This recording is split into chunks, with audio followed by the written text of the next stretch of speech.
Hi guys, I am so excited that you are joining me for this month's episode of the Table Podcast. I have one of my absolute favorite sister friends on, and she is going to be sharing some really good stuff with us, some honest, transparent, organic things to kind of help us grow. You know, that's what I love to do. And so if you're ready to jump into today's conversation, I would love to introduce you to Pastor Kristy Lyles. Pastor Kristy, you want to say hi? How are you? And hello to everyone in the virtual world. I'm so excited to be here today. Yes. So tell the girls a little bit about you.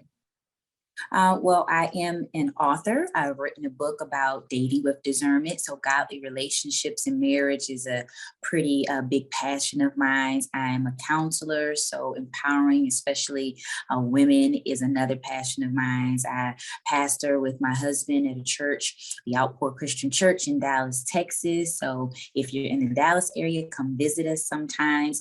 And I also have an online Bible Institute specifically for women called Inspired Bible Institute for Women, where we learn about the things of God, and we go through scriptures very thoroughly for those women who really want to get intense Bible and theological teaching. So that's a little bit about me. I won't try to make the list too long as if I'm all that, but those are a few of the special things that I like to highlight. And they're all good things, and you are all that. So just y'all don't listen to her. I'm gonna tell y'all, she's all that. The list is good. There's more on the list that she didn't share, but I love what she did share because it's really going to enrich our conversation today. And one of the things that I have learned about Pastor Kristy, as she and I have developed our relationship and getting to know one another, is how committed she is to being authentic. And so I thought it would be great for us to have this conversation about authentic versus popular. And we all know the drill, right? We all want to be popular. We want to have all the likes, have all the people shouting our names and be on the stage.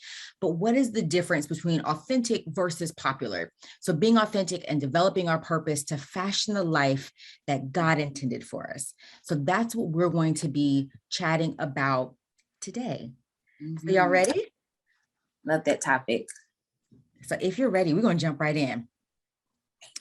So you ready? Yes, ma'am. Yes, okay, perfect.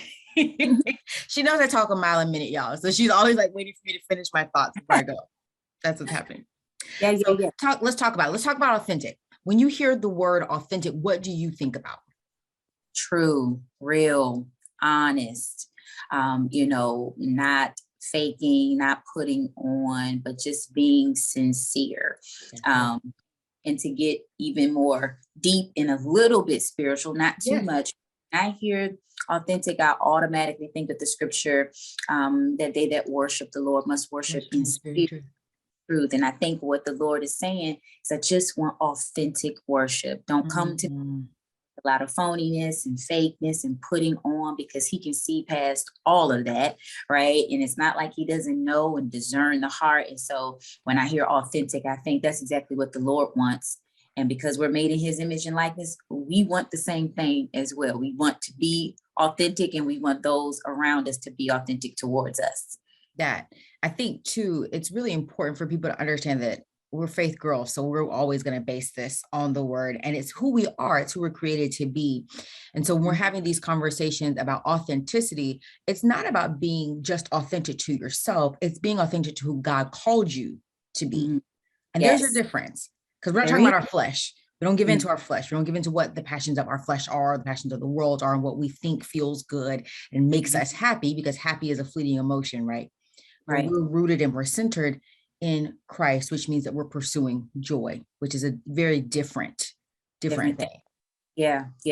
And when you're being authentic to who God called you to be, that's so important, because you may think your truth is that you are, let's just say, unattractive, small, or like in the Bible, thinking of yourself as a grasshopper in your own sight. But because that feels real to you, that does not mean that's who God authentically called you to be. He called you to be wonderfully made. He called you to be above and not beneath. He called you to be, dominant in your field and doing the things that he has put in you to do.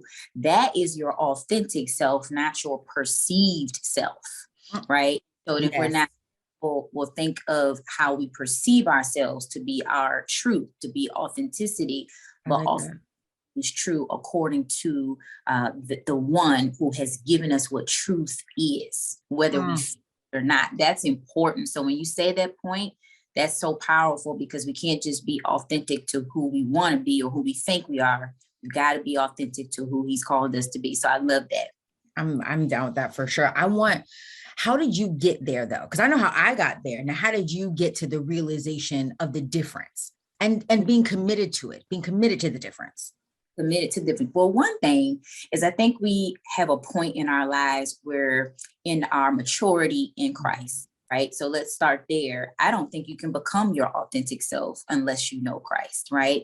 I don't think you can really be your authentic self unless you know his word, because it's his word that gives you identity. And without that identity, you're basically floundering in life, and you're floundering in this world trying to find yourself and find meaning and find affirmation. That's all in Christ's word. We're made in his image, his likeness, not the image we want to be, not the likeness we want to be. So we don't want to be like who's on social media or like a celebrity we see on TV. We want to be like him. We're made in his image, his likeness. So it really starts there. So I think for myself, as I began to get more mature in the word of God, in my walk with the Lord, I started to see that who I want to be has to align with who he wants me to be. And to trying to be a version of myself that doesn't align with that, it comes with problems. It comes with, issues, lacking confidence, lack of self-esteem, lack of purpose, lack of significance and assignment. And even if I'm successful in the eyes of others, there's something in you that knows I'm not fully centered to who God's called me to be. And even if you're not aware that's what you're feeling as you mature in the Lord, you realize the problem is I'm being somebody, and that somebody may even be seen as successful, popular, or accomplished, but I'm unfulfilled. And because I'm so it starts to gear you towards, okay, Lord, well, who am I supposed to be in you? Who did you put me on this earth to be? And as you pursue it, you start to get more of your authentic self, because your authentic self, your organic self, has a peace to it. It has, I love that, confidence to it. It has a security to it, because something in you knows this aligns with what I was made to be in the Lord, not who I'm trying to make myself be in the world. So probably in my mid-20s, I started to realize I'm not going to be able to be like everybody else. That's why that's not working. I'm not going to be able to, for me, it was drink, smoke, club, be out and about, date who I want. The Lord made it very clear, very early, that I was to be set apart. And on a certain path. And so I started to accept that. The more I started to thrive in it, trying to resist it, life was hard. And then when I fell in line with, okay, I just have to be a different type of person, I started to really find my authentic self. So that's how it kind of came about for me.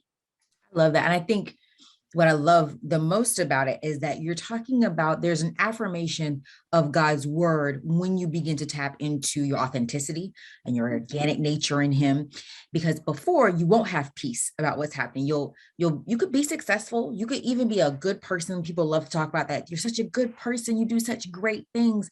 But if you're not the right person, it doesn't matter. It doesn't matter. And I think that's a thing. Yeah, it's a major thing. And I think there's a difference between good and right, exactly what you're saying. And I think that we live in a generation where the goal has now to just be good, not to be God, right? That we have good ideas versus God ideas. We're in good relationships instead of God ordained relationships. We have good jobs, not the God purposed assignment that he's called us to be involved in. And so the bar has to be set at a different place, where I no longer just want to be a good person. I want to be who God made me to be. So that good versus God, and like you said, a good versus right. You can only be right in God. And so we have all these versions of ourselves as we're growing up. Finally realize the only way I can really be authentic is to be in right standing, right? Which is a form of righteousness, not just being holy and perfect, but right standing.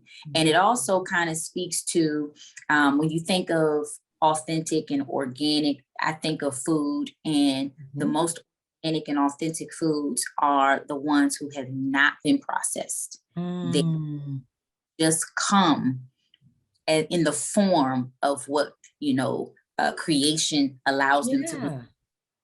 So when we're adding all this stuff to ourselves, right? Trying to be popular, trying to look a certain way, gotta have our hair a certain way, gotta have a type of job, gotta have a certain type of car to feel like we're doing it. The more we're adding superficially, the more we are moving ourselves from our most organic self, just what God made us to be. So it really comes into simplifying. In simplicity is authenticity. That is. I don't think I've ever thought about it that way, but you're right. Yeah. You're right. We add all of these things, like this extra seasoning, to make it better. And the reality is that in its most natural state is its best state. It's its best state. Yeah. It's where all new stars, where all of the good stuff is. But the more we down, the more we cook it down, the more we're really sucking the life out of. And I think our most authentic selves is when you will see the most vibrant life, and I'm sure you can agree in your life that you're your most vibrant self because you've gotten to a place of being your most authentic self. The most authentic self. And I agree. My trajectory is very similar. I think that in college, it hit me. I was like, this is not it for me. Like I'm doing all of these things. And it was so funny because some know that I'm in a sorority, and my sorority sisters, they were like, you can't do X, Y, and Z. We need you to stay home. We need you to be set apart. This is not for you. And it was really this understanding and this recognition from them being like, girl, this isn't you. You need to be there. And it was like, but I'm trying to be fun. I'm trying to be available. I'm trying to do all these things. And there's just going to be this reality to that. And even when you're wanting to plug into these things and correct what you think is wrong about you, it'll never fit right on you. Never fits right. And you had great friends to tell you that's not you. Yeah. Right. Only true sisters are going to help you stay in line with what they know and can sense and discern is your authentic self. And so that's a blessing just to have a circle that will push you to. It's huge. I'm always thankful to them, because I really look back and I'm like thinking about the life that I thought I was going to fashion for myself. Right? Like, okay, I'm going to go to school. I'm going to get these types of degrees. I'm going to have this type of job. I'm going to live in this type of home. I'm going to live in this state. And I'm going to be doing X, Y, Z. Nowhere in that did I ask God, okay, what's your purpose for me? What's the life that you want me to live? What's the path that you want me to be on? And once I kind of stepped back and realized that, one, I wasn't happy and I wasn't fulfilled doing all these extra other things that just, I may have been good at. Right. But you know what I mean? Like, just because I was good at doesn't mean it was right for me. Right. And I think once I asked him to kind of step in, and now I'm doing the things that I believe that he actually has called me to, you're right. There's a level of vibrancy. There's a level of life that's different. They're thriving, this flourishing, this season of reckoning, really. Yeah. And it's also where you're your most productive self, because it comes natural to you. So it may take, obviously still hard work, but it's a work that seems to come natural to you, that you have a grace for. And it's definitely a difference when you're walking in a grace for something, as opposed to, I got to put on every day because I want to be, like you said, popular in a certain way, but it's so every day I have to plow through this falsehood to present a certain type of success, And the one thing when you say like authentic versus popular is you can be popular while being authentic. Yes. You can't always strive to be popular. and always remain authentic. So, there are things about striving for popularity, if that's your only goal, that will cause you to come out of your authentic self. But if you stay authentic, it's very possible and more probable that you'll become popular, because that truth is felt. That, I think Yeah. it's also the reality, because you're talking about if you remain steadfast and committed and centered over here, then this can be added unto you, which is the word, right? Like all these things that you want, they're added unto you. But more importantly, it says that we're created for his glory. And so it's not necessarily us getting popular, it's him being realized. Him being realized. You really can't say it any better than that. And your heart to become popular should only be so that you can make his name greater, spread his word further, make your influence be for his glory. And I think when the Lord knows that's your heart, then he trusts you with popularity. I know for me, I wasn't even into social media or anything, but just after prayer one day, I wrote a post, and it wasn't fancy. It didn't have any graphics or anything. I just wanted to get that particular message out because it was just really on my heart. And I put it out, and I was used to getting, like, at that time, like, just hoping to get 11 or 12 likes that it would show up, that version of Instagram. And it just kept getting all these likes, and that particular post went viral. And from there, people said, you should put more out like this, because people want to hear this type of content. And so I said to myself, I'm not really into social media. And I remember the Lord kind of saying, but what if this is the vessel that I want to use to get the word out? You've always envisioned it being through a book release, but times are changing, and now there are new ways to get content out that aren't in a traditional book. And so when he kind of down that way, I started to say, well, if this, Lord, is the way that the same content I've been working on to put out in this format, if the way you want it to be put out, who am I to withhold it? Because I think a book is more prestigious, or a book is professional. If this is the way you want me to do, to use an app and put this text out there, and this is going to get the word out that I feel you want the world to hear, so be it. And because it wasn't for popularity, it was just obedient, then he could trust popularity. Just the page just started to grow. And within, like, I remember it was like 3 to 4 months, I had went from 120 followers to like 10,000 followers.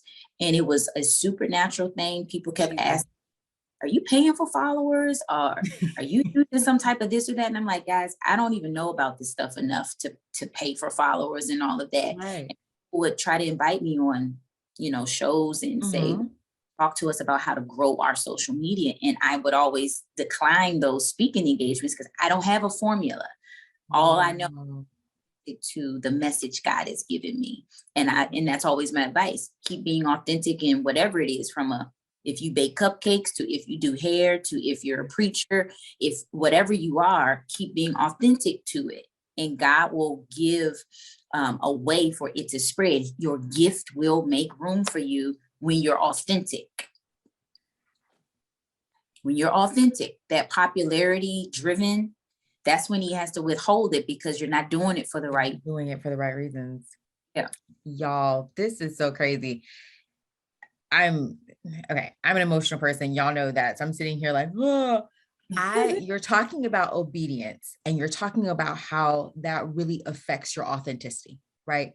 So you had to be obedient to how God called you to be and how he wanted you to share his word, right? Even if it wasn't your first thought, or you weren't necessarily as comfortable, it didn't make it any less authentic. Right. And I think that sometimes we get that confused. If I'm not comfortable doing that, that's not me. It's not necessarily true. It means that you have decided how you want to do things. It's more about the method. Yeah. Be married to one method, right? I think when you think of even just the word of God, a lot of the people that missed the revelation of Jesus Christ and who he was as the Messiah is because they were married to a method that they thought he would come in. They thought he was like this. They thought he was going to say these type of things. And he came and he was the opposite, right? He's like, no, you say eye for eye. I say, hey, if something happens to you, turn the other cheek. Forgive 70 times 70. He didn't come, his father was a carpenter, like all these different things, because they were method that they could not receive the message. They could not even accept his authenticity because it wasn't packaged in superficiality. And I think this generation is, we think, well, if I package myself in more superficiality, then they'll open the gift of who I am, right? And then they'll receive me. When really it's the opposite. Just keep being the gift. And those revelation of who you are will receive the gift. Those who don't, you're not the gift for them to receive. We're not made for everyone. We're not made for everyone. Our ministries are not made for everyone. You know, how we present, how the administration of our gifts may not be for everyone. Some people want a preacher hooping, hollering, and riffs and runs, and, you know, with the organ behind it. Yep. And I applaud it. I admire. I can receive from that. That's not the administration God gave me. Preach the word, teach the word. He gave me a completely different type of demeanor, tone, sound, voice, but that's my authentic self. So if I try to emulate something or someone else, even if I'm saying the same things, the lack of my authenticity and how I'm saying it is going to affect who can receive it. So I've just learned, whatever your lane is, love it. Love it, because through you it's gonna draw. You got it. A part of that is learning to love obedience. We don't like that though. We don't like being told what to do. We don't like order. We don't like structure. We want to just kind of flow, and what feels good, that's what we're going to do. But you have to learn to love obedience. Love it. And to see it as a protection, and to see it as a discipline that builds strength. It's easy to disobey. It doesn't require any discipline, or it doesn't require any temperament, any kind of resolve within yourself. You do what you want to do. But if the Lord tells you do something, and I want you to do it this way, and I don't care if you're uncomfortable about it, it would be the more trendy way to do it. Because one thing I definitely know about the Lord is He is not into what's trendy, you know, not into you becoming a trend. He can make what you're doing a trend, but only if it's going to be promoting truth. That's what I learned. And you have to be careful if you're getting popular for the wrong reasons. I love that. If all men speak well of you, because if all men speak well of you, it means you're not posing anything for them to think about, question themselves, no conviction. But when you're really doing something for God, it will offend people here and there, because the truth is not always easy to hear, but it's needed. So you don't want to just be popular for popular sake, right? Yeah. You're popular, you want it to be for the right reasons. You got to know what comes with being popular. But that's a whole other show, I guess. Girl. That's a whole other. Listen, I love it though, because I think that, again, there's nothing that we're saying that's saying you won't be popular, you can't be popular. It's about how you approach it. And you have to approach it first through your authenticity. You have to approach it through your obedience. You have to approach it through your commitment. And all of those things have to be your priority as opposed to your popularity. That's an addition. That's not your focus.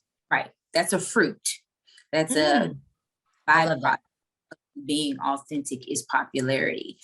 That's a byproduct, is that you become trending. It's a byproduct. But the root is being authentic, having your truest self show up.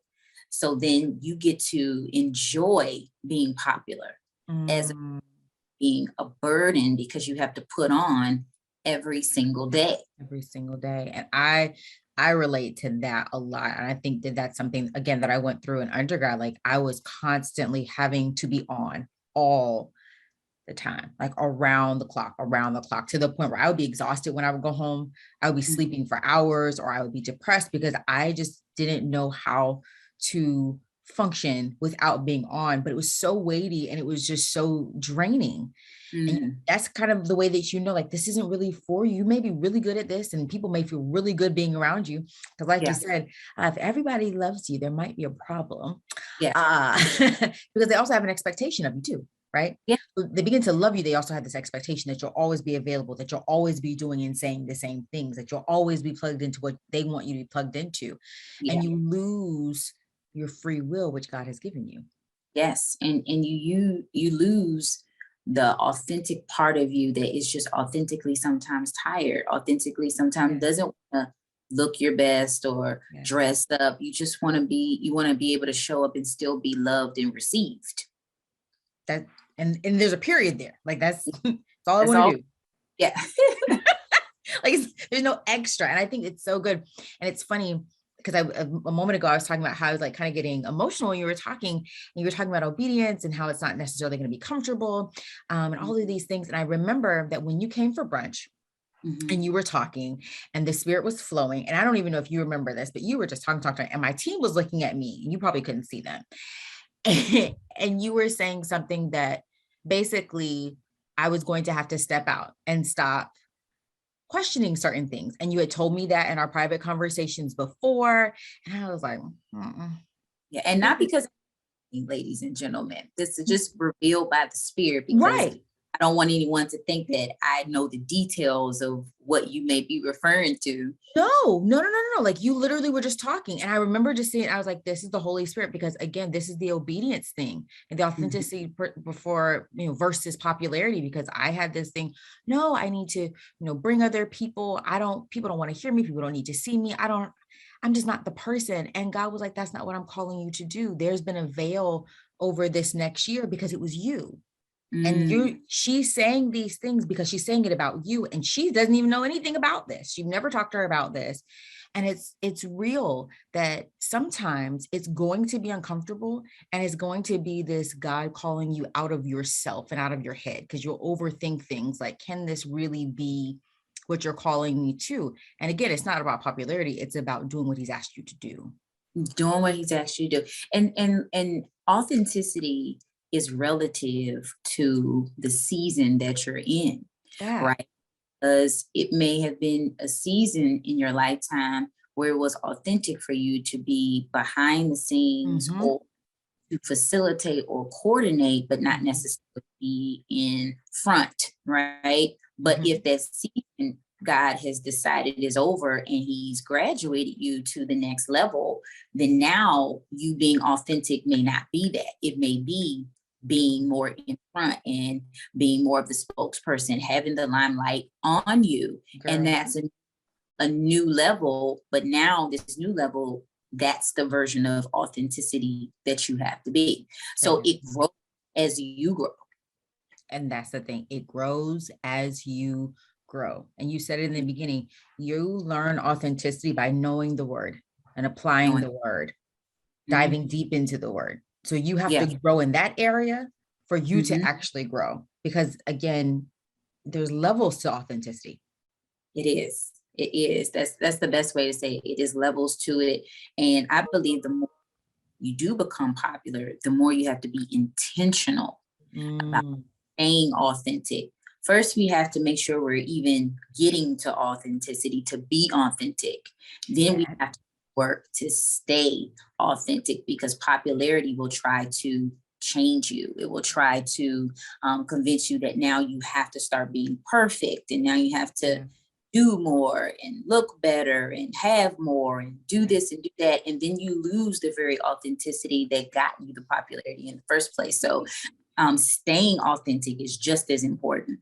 It's just as important. You don't get there, you have to maintain it, right? Like it's not something that you say, okay, I've arrived and now it's all good, I don't have to worry about it anymore. You actually have to do the work of maintenance. You have to do the work of maintenance. And as God takes, like you said, from level to level, the authenticity may look different, but the heart behind it still always has to be the same. And it really is a heart of obedience. It's a heart of, Lord, not my will, but thy will be done, right? And as you learn more of his word, he'll give you new methods of how to spread further, but still keep that heart, keep the authenticity. So I'm glad that, you are being this version of authentic to yourself, your purpose, your ministry, and this goes beyond just, but even in your marriages, as Yes. a mom, with your children, like that authenticity is so important. It is. And we've covered some things because you're talking about obedience. You just talked about submission. You talked about the work of maintenance. You've talked about the fruits that you'll receive, but you're also talking about this reality that harvesting takes work. We think about it being easy to be popular. That looks great. It looks like, wow, that's the life over there. Yeah. There's actually work to this. Super work. Yeah, because I know for me, I don't even consider myself popular yet, right? That because everything's really relative and depends on who you have around. Yeah. And, they may be more, there are people who have 1 million followers, right? Okay, I see what you're saying. Yeah. Hundreds of members at their churches, where like my church is a startup. I've only been doing social media since 2016. So I've got some, but it's not like somebody else who may have 10 years. So it's relative. So compared to some people, I may be popular. And then there are people that I'm looking at, I'm like, no, that's popular. What I would say is that even on this level that I consider my small beginnings, still a demand, there's still an expectation, and there is a responsibility. Responsibility is one that I don't think, unless you prepared for where you're going. There was a part of me that somehow knew someday the Lord was going to cause me to be influential with empowering women in the things of God. I didn't know how, I didn't know exactly, what he would use, but I knew it was something. So there was a certain point in my life, long before social media, that I said, I have to be careful what I do out here in these streets, because I have to be above reproach. I can't have someone finding me 10 years from now when I'm actually walking in it, where people could say, well, look what there was a responsibility that I felt before the popularity. Wow. Get some popularity, you have to maintain integrity. Popular, but you can be popular for the wrong reasons. And there's nothing worse than having a reputation behind the scenes that you, because you're so busy glorying in the popularity, that you don't even know there's a stigma to who you are. So you have to live up to a standard. If you're praying for the popularity, pray for the responsibility and accountability that comes with it. Like you said, we're women of faith. So there is going to be an accountability. If I'm preaching and promoting, like at the time when my social media started to get large, in godly relationships. So be behind the scenes, dating everybody, dating just any type of person. And even when I did start dating my husband, I had to talk to him. I had to say, hey, I have a brand at this point. Promotes godly relationships that lead to marriage. So what's your intent? Confirm what our thing was. I told him very early, I don't believe in going public in a relationship until I know it's permanent. So we had our privacy, because it was that important to me to be responsible with the audience God had given me. They can't dating this person, then breaking up, getting engaged to this person, then they don't. I have to have a testimony that shows something that keeps me credible. And so when you're praying for the popularity, let's just say, even if it's for your business, then make sure that it has a reputation of being a quality business. Good service. Do you ship people the things that they ordered from you? Do you attitude when they come to purchase things from you? Do you respond to them online? That comes with the popularity as well. So if he gives you the 1 million followers today, will you know how to responsibly handle them? It's a lot of work. It's a lot of work. It's a lot of work, but I love that you said that there's dedication, expectation, and responsibility. Yes, absolutely. And you don't just get to mishandle it how you want. I know, because I counsel people, that sometimes influencers feel stressed out because they feel like eyes are always on them, and I'll express to them that this is an opportunity and a privilege, because because people care about what you have to say, when you want to promote the things of God, you have more ears listening and more eyes watching. So you don't get to just say, well, this is going to be a day that I don't care, and post Mm. on showing your Yes. body, using some profanity here and there, or you got to with something questionable, going on. You don't have the luxury of anonymity when you become popular. Mm. You have to choose, do I want true popularity that comes with responsibility, or do I just want popularity because I wanted my name to be great? Because if you just wanted your name to be great, then you don't care about being above reproach or not. But if you really want to be popular to make his name great, you're willing to live the lifestyle that's going to keep you credible beyond just having a lot of numbers and having a large audience. So what you're talking about is submission. Yeah. Submission to his plan. To his plan beyond your own. Yeah. And it goes both ways. Some people don't want to be popular, but God's called them to be popular. Yes. Yes. So you have to submit that that's what he wants for you because he feels you can handle it. Some people don't mind being popular, but they don't want to do the lifestyle that it requires. And then I think that's the thing. You have to know, is this God-given popularity? That's exactly where I was about to go with it. All right. Let you lead. I'm going to let you lead. I think that's also, so we talk about our personal wants, our personal desires, and then we added in the submission piece, right? And so you broke it down into the two.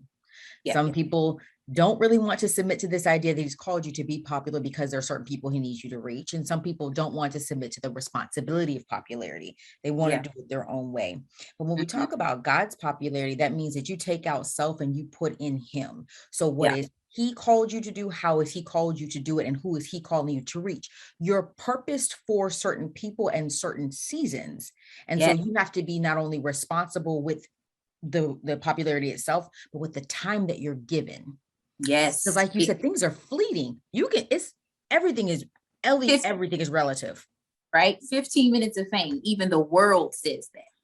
So we know that there is, you said it so perfectly, there's a time, there's a window, there is a clock that is winding. And what I've learned is the more obedient you are, submitted you are, as you keep stressing and more you're into the word, God he can extend that season of popularity on your obedience, which may mean what you began being popular for is not what he's going to keep it at. And so, like for myself, I started out with relationships. Right. That's not the message of my heart as it was. It's still a passion, but not as deeply. Now, next week on Sunday, actually, I'll be getting ordained as a prophetess. And the prophetic is more of, it has always been. It's always, I was about to say, always been my main passion. Even that post that I said that went viral, it had to do with something spiritual. It's just that I happened to use it in terms of a relationship, a romantic relationship. But I wanted people to focus on the spiritual part of it. The relationship was just more of an offshoot that I added to it. Because the lady, it was relative. So I added that to it. The Lord used the method of relationships to gain the popularity. What he's shown me now is, but now who you always wanted to be, now there's the audience for them to receive the spiritual things that they may not have ever listened to had you not used the bait I gave you. Right? Yes. So I have to submit to that because I'm like, I could keep talking about relationships all the time to get more popularity. But that's not God-given popularity, because I know that the season for that has shifted. If I don't become obedient, then he can close the window. Yep. And as fast as he gave it, fast as he can take it away. You'll become a nobody and a no name, overnight. And so you have to know, and you also can't be married to the popularity for your significance. I love that. I think it's important too, because you're talking about what you always wanted to be, right? But God gave you that desire. It Right. wasn't something that just randomly popped up. Like the spiritual side, the word, the prophetic, all of Yeah. those things were a desire of your heart because he gave it to you. Yeah. He knew you before you were formed. This was Yeah. always the plan. We start with Mhm. godly relationships, you get them where they need to be, and then Mhm. we move in, Yeah, we right? move, We and move it's, it. Like there's no, it's there's no pause with him. yeah, no, he's always evolving you know, because God, I believe, just as an eternal being, he's never stagnant, and he No. doesn't want us to be stagnant. He's always evolving. But if you get married to how he made you popular That's where and you you get messed stop up. evolve, then he starts to close that window up. Because once you're married to the popularity, you're thinking, well, what if they won't receive this new message I have? Right. You know, let's say I always do virtual events, but if God's leading me to do things in person, what if no one wants to show up in person because they're just used to having me online? All those types of things can go through your mind. But when you're not married to the popularity, you're married to the purpose. The purpose. He'll continue to allow that gift to make room for you, and popularity will come. But like you said, our authenticity may have been one thing in one season. This season is something different. Give God a chance to show you, I can make you popular for this. That You God know, doesn't make mistakes. never. We like to act like God will make a mistake. Like, oh, well, you told me this, God, so why are we doing this now? He didn't make a mistake. There was always a plan. God knew Always. things from the beginning, from the end from the beginning. Like he already knew all the things that are on the timeline, right? You're the one Yep. who doesn't know. And so You don't. we have to get to this place of obedience and submission and understanding that he doesn't make mistakes. There are no flaws in you or his plan, but how he Yeah. has to set you up may not be the way that he ends the race. Like Right. Right. there's a difference because again, when we're talking about our levels and our seasons of authenticity, there are people that are purposed for each one. And Each. so you have to meet them where Mhm. they are with the message that he's calling you to in that season. And And you that's have to think about it like a garden. We plant these things and then, they bloom and they're beautiful and then they die. But then another spring comes and they come back and it's an even more beautiful bloom. If yep. you were to uproot it because Mhm. you were married to how it looked in that one spring, you Yeah. miss the springs to come. The springs to come. That's a whole word. You need to just put that out there. That's miss the springs to come. I love it. And that's just a blessing to me, because some things can seem dead when they're really just in that break before the next season. They're just Right. dormant. They're just dormant. And I'll give a perfect example of this. It just hit me. So Yeah. like, let's use one of the platforms the Lord giving me is social media. Well, we know there's all these algorithms that are out there now, and all Yep. things, typically on Instagram. They have been targeting my page, which I had heard about, I remember but this. experienced. And some people believe it's based on whatever your content is. And so if you're a faith-based influencer, it is very cool. So they started targeting my page. And so basically what happens is if I post, they take followers instantly. And I've been on social media enough to know when it's natural and when it's being tampered, When it's right? being tampered. Yep. 200 people don't decide at the same exact time to unfollow you No. after you post, right? So I would gain 200 followers, but then instantly I would lose it. So I started to notice, oh, this is what this feels like. Yes. And if you're careful, that can discourage you from wanting to still produce for the Lord. But when you're not into the popularity, you remind yourself that I only started this to say what God said to say. I didn't care about an audience then. I didn't have an audience You then. didn't have, yeah. Right. And so some people are like, well, maybe you should just shut the page down and start over new. And I say, no, because guess what? The same way the Lord brought my page to life, he can bring it to life again. I'm just going to stay consistent with the message he gave me. But it reminds me of what you're saying, that if I choose to shut it down, that could be uprooting and missing all the springs to come, all because, oh, they're messing with my page. When you get too married to the numbers, you really start to miss the point of it all. Yeah, I 1,000% agree, because a part of this, when we're talking about authenticity, is also our commitment to humility. Yeah. It's not about the numbers. It's not about how many people know us. It's not about, are we favored in this season or the next? It's not about any of those things. It's about, are we reaching the people that God has called us to reach? Yes, yes. And you know within yourself if you're doing it for the right reasons. You know, And even just having conversations like this, if someone's watching, say, you know what, Lord, you're really using this conversation to convict me so that I can yeah, get not just being about my father's business, but being about my father's business for the right reasons. For the right yeah, reasons. If that's what it does for someone, then it's worth having these types of conversations. 1,000%. And one of the things that God has been just working on me about is, it's less about doing the cute stuff in the kingdom. It's about being effective in the kingdom. And we Yes. can't get caught up in the fluff. And the fluff, that's the word I was going to use. Fluff with no fruit, you No know, fruit. no fruit. So we need to get back to the power and the substance of God. And I believe those things are about to start making a return to being what becomes popular, right? Because I think so much fluff has been put out there, but now people are looking for exactly what you're talking about, authenticity. That's it. Mhm. People are dying. People are How tired. people are dying That's it. for multiple reasons, from pandemic to police brutality to just sickness to accidents, incidents. You know, Everything. people are dying and souls are being lost because we wanted to be popular. We didn't want to preach the message and the gospel of Jesus Christ through the methods that God has given us. And that's it. Mhm. That's it. And so Yep. you again have to be committed to the responsibility of doing it how you said to do it. Ability of I, author.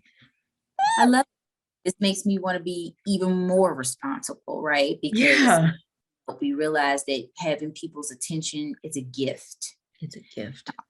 Are we preaching us or are we using it to preach Christ? And that's not just for online influencers and Mm-mm. things, preachers or anything, but even if you have a hair salon, are you doing something to promote Yeah. Christ? If you bake cookies, Yeah. are you doing something with business to promote every opportunity on our 9 to 5s? We have an Every opportunity to share the authentic Christ so that they can be their authentic selves as well.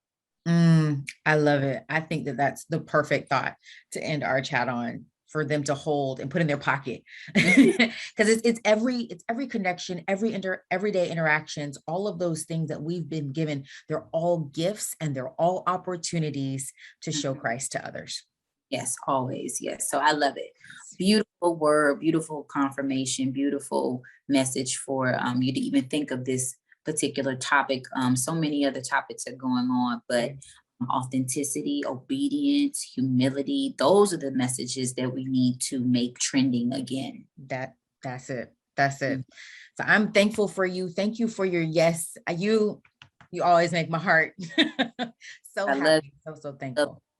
going, super proud of you and being your authentic self and all the things that I know you are probably working on behind the scenes to help step into their Yeah. authenticity. Needed work. So continue to plow and be a faithful servant. So we need you. Thank you. Thank you, friend. Thank you. Thank you. Mhm. I want you to share with the girls how they can connect with you because I know you have tons of things going on always. I know you didn't want to list them, but No, she's no. the GOAT, y'all. You can follow me on social media at Kristy Lyles, and then you can always go to my website. I update a lot there on Mhm. wlyles.com. So those are the two best ways. Those are two. And now you have the institute going on right now. Is it closed for registration?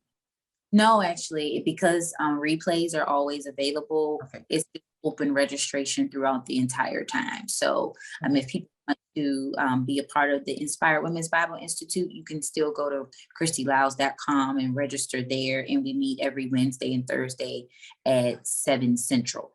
Perfect. Mhm. So that's it, girls. I am so thankful for you all joining us for this episode. I can't wait for next month's episode. Remember, we come back on the fourth Thursday of every month. We're going to talk about the things that need to be talked about, not just what people like to hear, but that need to hear. So I love y'all. Y'all have a wonderful night. Bye.